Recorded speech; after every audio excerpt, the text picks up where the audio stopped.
We also wanted to address some of the modifications that you can do with the toe spacer to help them fit better. So the first thing is, often people will say that they don't stay on their foot.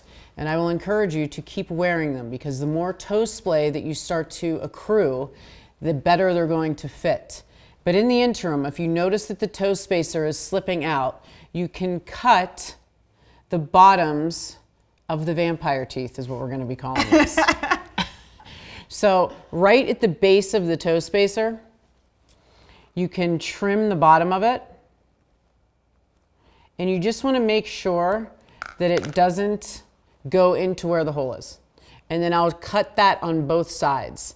So it'll let the toe spacer go deeper onto your foot, and it will prevent some of that slippage outward. The other thing that we'll often find, people that have hammer toes, you can also trim the bottom of the toe spacer.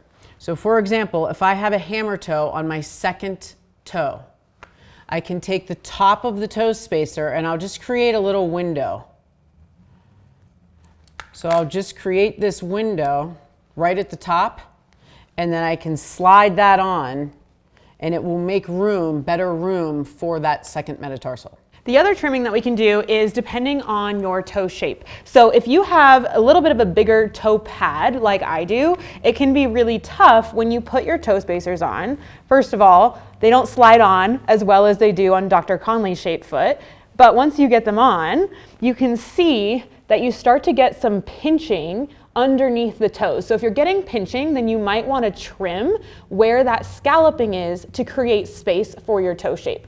So what we're going to do with that, very similar to the window, we're going to just trim downwards in that scalloping at the top of the spacer. And then now we have more space for those toe pads. We also get questions on how long should I be wearing these? What do I start? Is there a break-in? And there is. The less toe splay that you have, when you put these on, the toes are not going to be able to splay like they should. So you might get friction or rubbing within the toes. Things that can occur because of that are calluses or even corns on the inside of the toe, which can be painful. So there is a break-in period. When I first started wearing mine, it was 10 minutes a day. And it took probably 3 to 6 months before I was wearing these all day long. But it's worth the wait. So the more you wear them, the more toe splay you will accrue. And then those types of issues don't occur. But some ways to combat that are either to wear toe socks, or often we'll tell patients to use Body Glide or something in between the toes so that there's less friction between the rubbing of the toes until you get that toe splay. A few other tips for success. So first, wearing the toe spacers on your feet is ideal, because now we're not just getting the passive spreading of the toes, but also actively using our feet with our toes in that alignment. So anytime that you can add a little bit of time throughout your day, whether that's when you're getting ready, when you're cooking dinner, add a little bit of 10 minutes here and there, and then you can start to increase to where you can wear them all day long.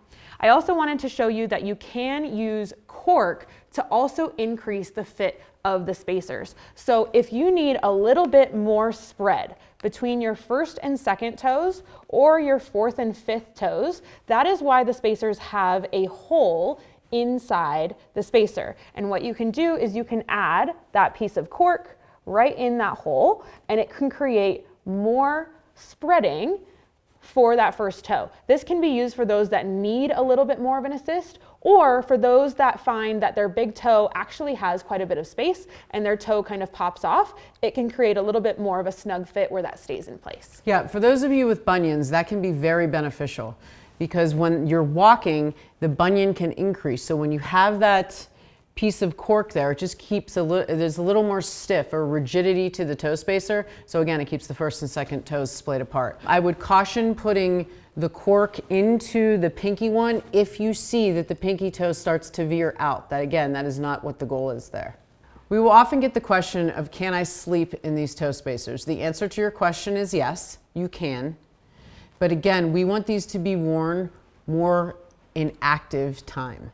So when your foot's on the ground, you have the toe spacers in, you can start to feel the strength of your foot, that is going to be when they're most beneficial, but you can certainly wear them at night as long as it's not disrupting your sleep.